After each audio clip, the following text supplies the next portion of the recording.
সুপ্রিয় দর্শক আসসালামু আলাইকুম, কেমন আছেন আপনারা? নিশ্চয়ই ভালো আছেন। আজকের ভিডিওতে আপনাদের সবাইকে স্বাগত জানাচ্ছি। আজকে আমি আপনাদের সাথে খুবই মূল্যবান একটা টপিক নিয়ে আলোচনা করব, আর সেটা হচ্ছে নর্মাল ডেলিভারি প্রক্রিয়া শুরু হয়ে যাওয়ার কোন পর্যায়ে বা কোন ধাপে গেলে পেইন আসবে।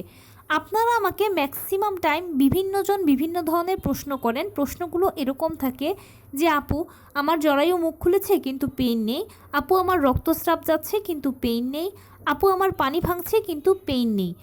এই জিনিসটা আপনাদের জেনে রাখাটা সবথেকে বেশি প্রয়োজন যে আসলে ডেলিভারি প্রক্রিয়ার কোন পর্যায়ে গেলে পেইনটা আসে। অনেকের মনে করেন যে বুঝি পেইন দিয়ে ডেলিভারি প্রক্রিয়াটা শুরু হয়।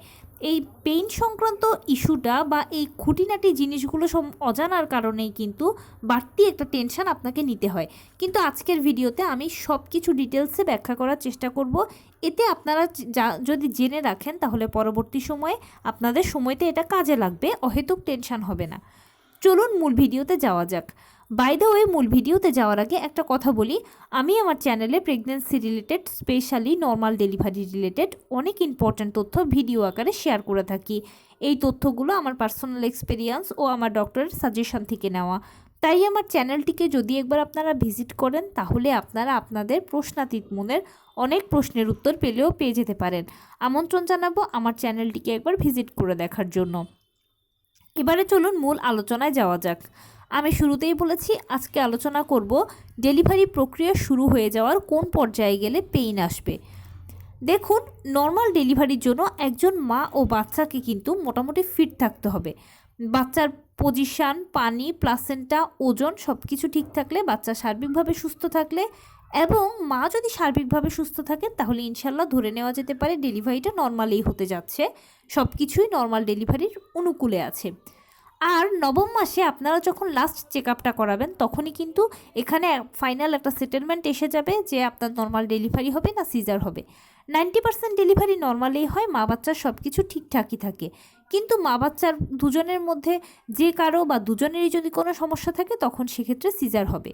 সিজারটা প্রিপ্ল্যান, যেখানে আপনার ডাক্তার আগেই বলে দেবে যে অমুক দিনের অমুক তারিখে সিজার হবে, সে মতে করাতে পারলেন। কিন্তু নর্মাল ডেলিভারি যেহেতু একটা ন্যাচারাল প্রসেস, তাই এটার জন্য আপনাকে অপেক্ষা করতে হবে, সময় দিতে হবে, সময় নিতে হবে। নবম মাসের 37 থেকে 40 সপ্তাহ হচ্ছে নর্মাল ডেলিভারির আদর্শ সময়। 37 থেকে 40 সপ্তাহের মধ্যেই নর্মাল ডেলিভারিগুলো হয়ে যায়। এবার কারো 37 সপ্তাহে হয়, কারো 38 সপ্তাহে হয়, কারো 39 সপ্তাহে হয়, আবার কারো 40 সপ্তাহে হয়। 40 সপ্তাহের পরে গেলে নর্মাল ডেলিভারি করানোটা টাফ, বা অনেক সময় ডাক্তাররা সাপোর্ট করেন না। কারণ কি, 40 সপ্তাহের পরে গেলে হয় যেটা, বাচ্চা মায়ের গর্ভে টয়লেট করে দেওয়ার একটা প্রবণতা থাকে, সেই টয়লেট তারা খেয়ে ফেললে মারা যেতে পারে, বা মায়ের গর্ভে অক্সিজেন লেভেল কমতে থাকে, পানির পরিমাণ কমতে থাকে। এক কথায় বাচ্চার মৃত্যু ঝুঁকি থাকে বলে 40 সপ্তাহের পরে আর ডাক্তাররা সাধারণত নর্মাল ডেলিভারির জন্য অপেক্ষা করেন না। তবে ব্যতিক্রমও আছে। যদি দেখা যায় যে মা বাচ্চা একদম যথেষ্ট ফিট আছেন, ডাক্তার মনে করছেন যে না, আরও একটা সপ্তাহ অপেক্ষা করানো যেতে পারে, তখন সেক্ষেত্রে 41 সপ্তাহ অপেক্ষা করান, এর মধ্যেও ডেলিভারি হয়ে যেতে পারে। তবে 90% ডেলিভারি 37 থেকে 40 সপ্তাহের মধ্যে হয়ে যায়। এবারে নর্মাল ডেলিভারির প্রক্রিয়ার প্রথম ধাপ হচ্ছে পিরিয়ড শুরু হয়ে যাওয়া বা রক্তস্রাব যাওয়া। পুরো প্রেগনেন্সি পিরিয়ডে আপনি একদম ভালো থাকবেন, সুস্থ থাকবেন, শুকনোই থাকবেন মোটামুটি, হয়তো কারো স্রাব যায়, কারো যায় না, কিন্তু ডেলিভারির আগে আপনার রক্তস্রাব যাবে অথবা পিরিয়ড শুরু হয়ে যাবে। একদম পিরিয়ডের প্রথম দিনের মতো আমাদের যেরকম ব্লিডিং হয়, হালকা বাদামি বা হালকা গোলাপি বর্ণের, এই ধরনের আপনি দেখতে পাবেন। এটা হচ্ছে প্রথম ধাপ। এই ধাপটার পরবর্তী ধাপ হচ্ছে পানি ভাঙা। কারো কারো ক্ষেত্রে 1-2 ফোঁটা করে পানি ভাঙে, কারো কারো ক্ষেত্রে তার থেকে একটু বেশি ভাঙে, কারো কারো ক্ষেত্রে আবার দেখা যায় যে প্রস্রাবের মতো ঝরঝর করে পানি ভাঙে। তবে সেটা হচ্ছে ডেঞ্জারাস, যখন প্রস্রাবের মতো ঝরঝর করে পানি ভাঙবে, এরকম কখনোই হতে দেওয়া উচিত নয়। যদি এরকম হয় তাহলে বাচ্চা ভেতরে শুকিয়ে মারা যাবে, কারণ বাচ্চারা মায়ের গর্ভে পানির মধ্যে ভেসে থাকে, বেঁচে থাকে। এখন প্রস্রাবের মতো ঝরঝর করে যদি পানি ভাঙে তাহলে তো সব পানি একবারেই বেরিয়ে গেল, বাচ্চা মারা যাবে মায়ের গর্ভে। তাই যখনই দেখবেন যে এরকম ঝরঝর করে প্রস্রাবের মতো পানি ভাঙছে, তখনই যত দ্রুত সম্ভব হসপিটালে চলে যাবেন।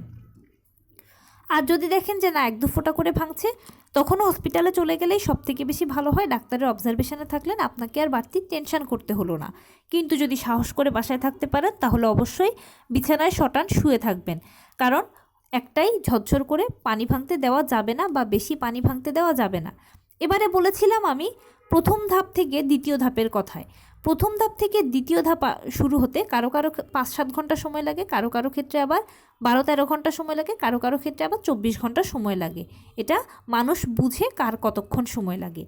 দ্বিতীয় ধাপের পরে যখন তৃতীয় ধাপ আসবে সেটা হবে আস্তে আস্তে পেইন শুরু হবে।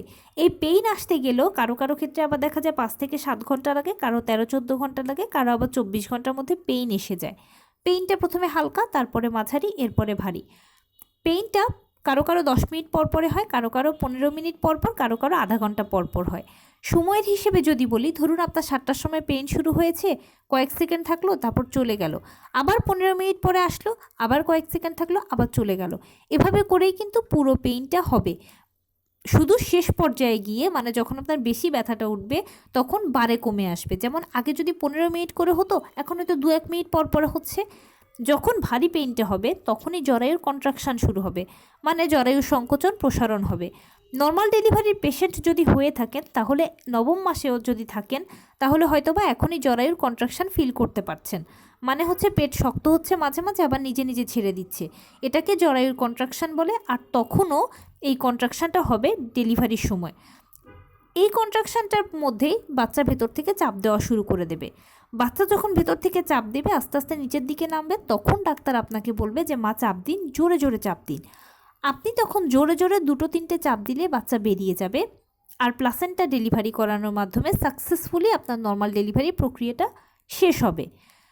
এখানে অনেকের দেখা যায় যে পেলভিসের মাপটা ঠিকঠাক থাকে, তখন আর সাইড কাটা লাগে না। কিন্তু যাদের পেলভিসটা চাপা থাকে, ডাক্তার মনে করেন যে না, এই পথ দিয়ে তো বাচ্চা সহজে বেরোতে পারবে না, তখন ডাক্তার জাস্ট অল্প করে সাইডটা একটু ছেটে দেবে বা সামান্য একটু কেটে দেবে। চিন্তা নেই, এ সময় যখন সাইড কাটা হবে তখনও অ্যানেস্থেশিয়া ব্যবহার করা হবে, এবং যখন সেলাই করা হবে তখনও অ্যানেস্থেশিয়া ব্যবহার করা হবে। দুটোই লিকুইড অ্যানেস্থেশিয়া, তুলো দিয়ে জাস্ট ঘষে দিলেই হয়ে যায়। এখানে আপনি বুঝতেও পারবেন না আপনার সাথে কি হচ্ছে। এটাই হচ্ছে বেসিক্যালি নর্মাল ডেলিভারির ধাপ। আর এই 5টি ধাপে নর্মাল ডেলিভারি প্রক্রিয়া শুরু হবে। এক একটা ধাপ থেকে এক একটা ধাপে যেতে এক একজনের এক এক সময় লাগে। কারো 5-7 ঘন্টা লাগে, কারো 12 থেকে 13 ঘন্টা লাগে, কারো আবার পুরো 24 ঘন্টা সময় লাগে। এবং টোটাল প্রসেসটা শেষ হতে কারো 2-3 দিন সময় লাগে, কারো আবার 3-4 দিনের সময় লাগে। সেটা ডিপেন্ড করছে আসলে আপনার উপরে, আপনি কিভাবে প্রিপারেশানটা নিচ্ছেন। আমি ম্যাক্সিমাম টাইমই বলে থাকি নর্মাল ডেলিভারি প্রস্তুতি, নিরাপদ প্রস্তুতি, সহজ প্রস্তুতি, সহজলভ্য প্রস্তুতি হচ্ছে আপনাকে প্রতিনিয়ত হাঁটাচলা করতে হবে, টুকটাক কায়িক শ্রম করতে হবে, সেই সাথে লোকোমেটটা ব্যবহার করবেন এবং পুষ্টিকর খাবার খাবেন। নিশ্চিত করবেন আপনি সারাদিনে যা যেমন খাবার খাচ্ছেন সকল ভিটামিন, মিনারেল, ক্যালসিয়ামগুলো যেন ঘুরে ফিরে আপনার বডিতে যায়। ডাক্তারের দেওয়া আয়রন, ভিটামিন, ক্যালসিয়াম ওষুধগুলো খাবেন। ভালো মন্দ সব কিছু ডাক্তারের সাথে শেয়ার করবেন, যোগাযোগ করবেন। এনাফ, এতটুকুই হচ্ছে প্রিপারেশান। আজকে আর বাকি ডিটেলসে বলছি না, শর্টকাট করে বললাম। আমার চ্যানেলে আছে কিভাবে নর্মাল ডেলিভারির জন্য প্রস্তুতি নিতে হবে, চাইলে দেখে নিতে পারেন। তো এই ছিল আজকের ভিডিও। কেমন লাগলো বলুন? যদি ভালো লেগে থাকে ও হেল্পফুল হয়ে থাকে তাহলে প্লিজ লাইক, কমেন্ট, শেয়ার করতে একদম ভুলবেন না। আর সেই সাথে আমার চ্যানেলটিকে সাবস্ক্রাইব করার বিনীত অনুরোধ রইল। পাশে থাকা বেল আইকনটি ক্লিক করে দেবেন, যেন আমি ভিডিও আপলোড করার সাথে সাথে আপনারা নোটিফিকেশান পেয়ে যান।